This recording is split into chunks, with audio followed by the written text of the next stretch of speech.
Guys, isang magandang hapon na. Pupuntahan po natin guys yung mag-ama po na ano dito sa amin. I-upload ko po yung video para yung gagawin ko pong video ngayon, i-upload ko po para makita po ninyo, matulungan po naman sana. Dahil nakakawa po yung mag-ama na yun. Ayan guys, punta natin.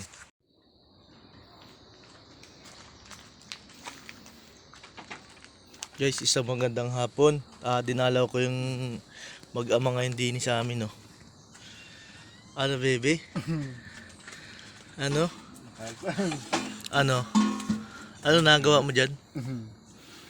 Ito guys, so ano natin yung video na to para matulungan po kung sino po yung may mabuti puso po dyan. Yung lalaki o din gatas dyan. Nanawagan po kami na mabigyan po ng kaunting tulong po. Pero pong batang naulila po sa kanyang ina. Yan na lang ang gatas niyan. Ay siya po ay bibib pa rin daw din na makita ka sa camera. Yan na po yung napakagandang bata oh. Yan po ay ano, mula nung sinilang po yan ay nagkaroon po ng sakit yung kanyang ina. Kaya yung si Kiyodi na lang po nag-intindi niya sa kanya. Kaya napakahirap po sa kanya para mag-alaga ng bata, kaso pero na-survive po naman yan, napalaki po niya ganyan. Tapos yung pambili po nga ng gatas lang po ang nagiging problema. Yan po. Sana po ay mapansin po niyo itong video na to para mabigyan po ng kaunting tulong po. Ang pangalan po niya ay si Raquel. Bibi, siya po ay lagi niyang kasama sa bundok at wala po mapag-iwanan din sa kanilang bahay. Dahil yung dalawa po niyang anak ay napasok. Yung nanay po niya ay nandun po sa kabilang nandun po sa magulang at hindi na po niya maintindi at nadumi na lang po siya na hindi na po na malayan.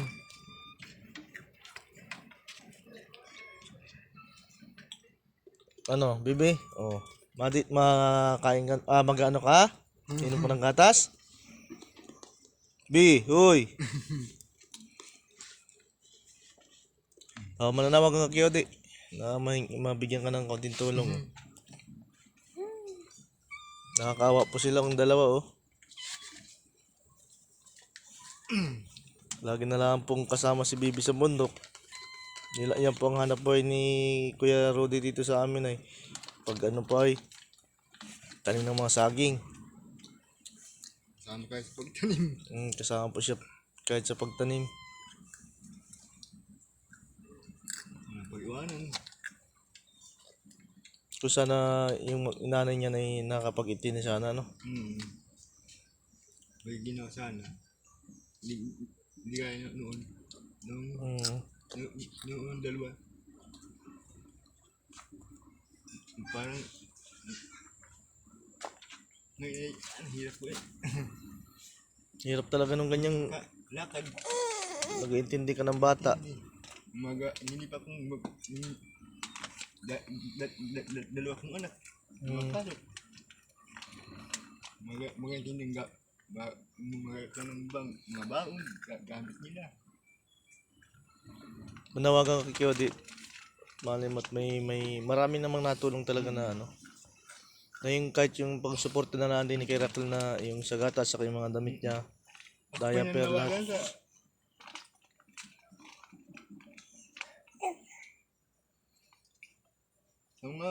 May magandang puso po dyan sa may kayang buhay po sa inyo. Hirap na. Giyak ka sa ilan. Naiyak na po siya guys oh.